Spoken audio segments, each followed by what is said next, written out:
মানুষ দোয়া করলে কয়েকটা জিনিস হয়।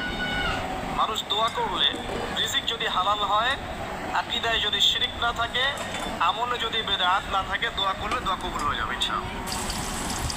দোয়া করলে দোয়া ডাইরেক্ট কবুল হয়, অথবা আল্লাহ পাক এই দোয়ার বিনিময়ে তার ভবিষ্যতের কিছু বিপদ আপদ সরিয়ে দেন। মনে করেন আপনি দোয়া করেছেন, অনেক দোয়া করেছেন, ইনস্ট্যান্ট আপনি রেজাল্ট পান নাই, আপনি জানেনই না এই দোয়ার বদৌলতে আপনার আগামীর বিপদ আল্লাহ কাটিয়ে দিয়েছে। এটা আল্লাহ জানেন, আপনি জানেন। অথবা কি হতে পারে, অথবা কিয়ামতের মাঠে এই বিনিময় দেওয়ার জন্য আল্লাহ পাক প্রতিদান রেখে দেবে নিজের কাছে। এবং আমরা অনেকেই কিয়ামতের মাঠে উঠবো, উঠে আল্লাহ পাক আমাদেরকে দেখাবেন, আমল নামা দেখাবেন এবং বলবেন অমুক দিন তুমি এই দোয়া করেছিলে, আমি এই দোয়াটা ওই সময় দেইনি, তোমার জন্য জমা রেখেছি, আজকে সেই দোয়ার বিনিময় তোমাকে দান করব। ওই দিন মানুষ বলবে, আমরা বলবো যে কাশ দুনিয়াতে আমার কোনো দোয়াই যদি কবুল না হতো। কথা বুঝতে পারছেন? দুনিয়াতে যদি আমার কোনো দোয়াই কবুল না হতো, আজকে সব প্রতিদান পেতাম।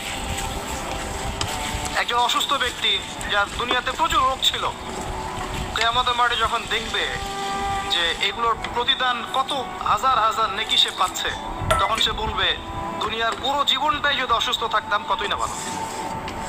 আমি বুঝাতে যাচ্ছি, এরকম অনেক হাদিস আছে, বলতে গেলে রাত শেষ হয়ে যাবে, যে দুনিয়ার জীবনটার মূল্য আল্লাহর কাছে খুব বেশি নয়, একটা মাছির পাখার সমানও নয়। যদি হতো তাহলে কোনো কাফের মুশরিককে আল্লাহ পাক এক ঢোক পানি খেতে দিতেন না। আর আজকে আমাদের চিন্তা চেতনা সমস্ত বিষয় দুনিয়া কেন্দ্রিক।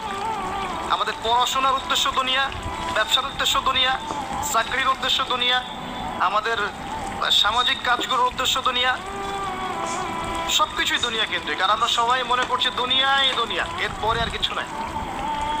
মনে রাখবেন, যে ব্যক্তি দুনিয়ার জন্য দুনিয়া করে, শুধু দুনিয়ার জন্যই দুনিয়া করে, সে দুনিয়া পরকাল দুটোই হারাবে। আর যে ব্যক্তি পরকালের জন্য দুনিয়া করবে, সে ইহকাল পরকাল দুটোই পাবে ইনশাআল্লাহ। কথা বুঝতে পারছেন? যে ব্যক্তি দুনিয়ার জন্যই দুনিয়া করবে, সে দুনিয়া আখিরাত দুটোই হারাবে। দুনিয়ার জন্য যদি আমি দিনের কাজও করি তাও হারাবো। কথা বুঝতে পারেন নাই? দুনিয়ার স্বার্থে যদি আমি দিনের কাজ করি, ইসলামকে নিয়ে দুনিয়ার স্বার্থ অর্জন করতে চাই, তাহলে দুনিয়া আখিরাত দুটোই হারাবো। আর যদি পরকালে আল্লাহর সন্তুষ্টি পাওয়ার জন্য আমি দুনিয়া করি, আল্লাহ পাক পরকাল দুনিয়া দুটোই দিবেন ইনশাআল্লাহ। আল্লাহ পাক আমাদেরকে